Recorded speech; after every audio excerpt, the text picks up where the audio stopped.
ready to commence the ceremony, and we're actually going to call on the Thomas Francis Meagher, who will be led by the Thomas Francis Meagher Band, and we're going to call on the flag party, who will be responsible for the commemorative raising of the flags here today.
Big round of applause there for the Thomas Francis Meagher Fife and Drum Band, who celebrate 120 years and reign from the Yellow Road. Well done, guys.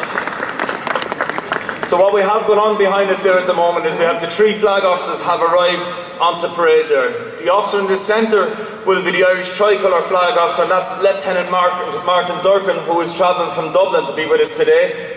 To his right, as we look at it, we have Chief Hayes, who's actually travelled from Dublin also to be with us today. And then to the left, as we look at it, we have Chief Petty Officer Anthony Power from Waterford.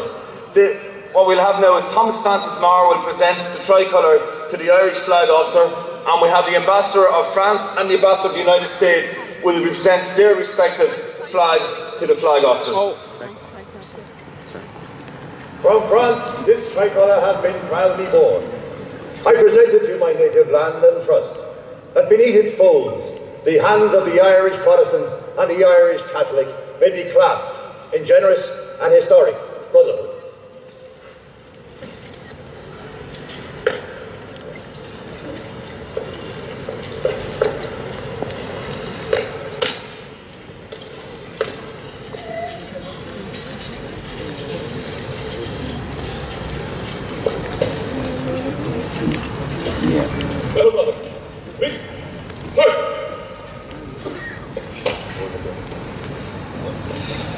Now, ladies and gentlemen, we're going to have the ambassadors will resume their seats there, and what we're going to have is up behind you also we have the Canadian national flag, which will be hoisted in front of the Bishop's Palace.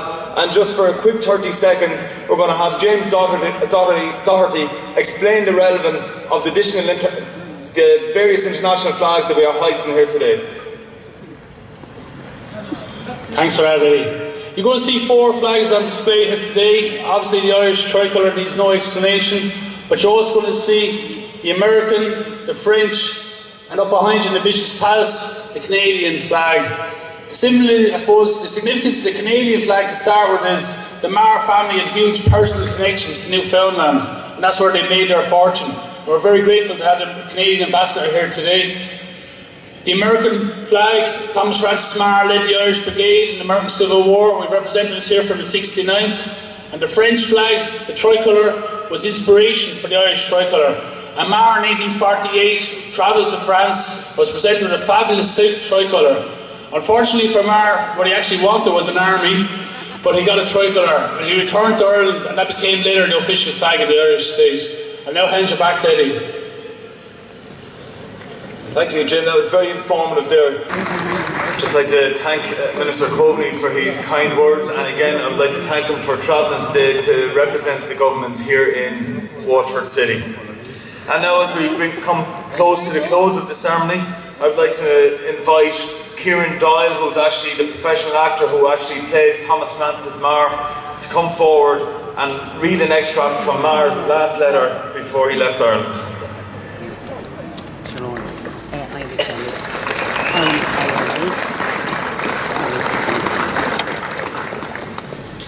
My dear Bernard, this morning or tomorrow at furthest, we will be put on board the war brig, which is to convey us to Van Diemen's Land, and I most gladly avail myself of a few moments at my disposal to assure you, now that I am on the eve of parting from my sad, poor country, of my very warm esteem and friendship.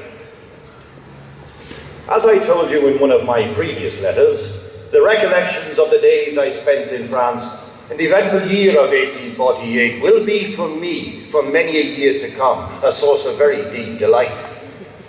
Would to heaven that the hopes that then shone so brightly above our paths were still visible in our changeful and mournful skies, were still the objects of the people's love, faith, and adoration.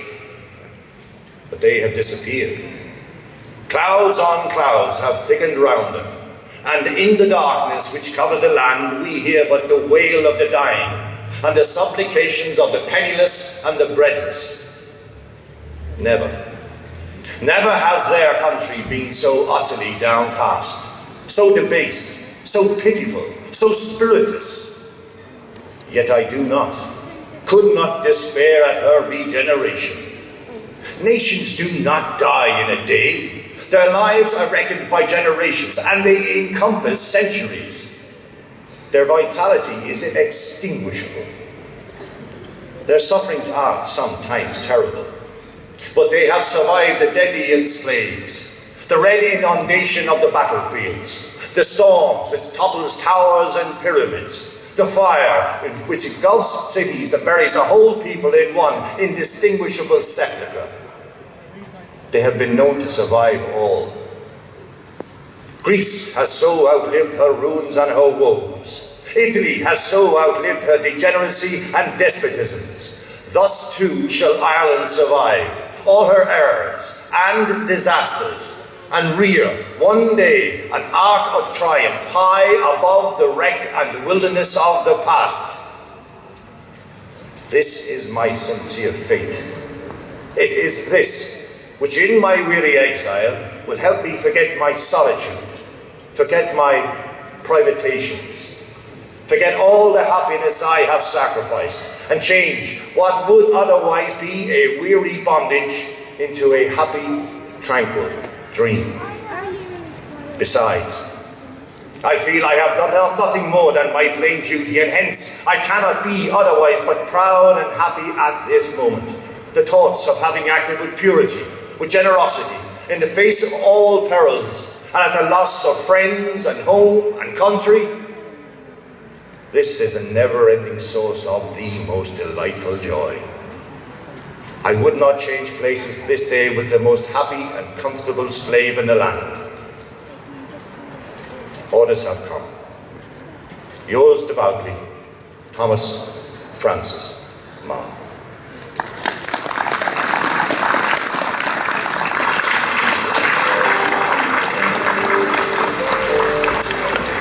excellent expression of the extract there from Kieran representing Thomas Francis Meagher.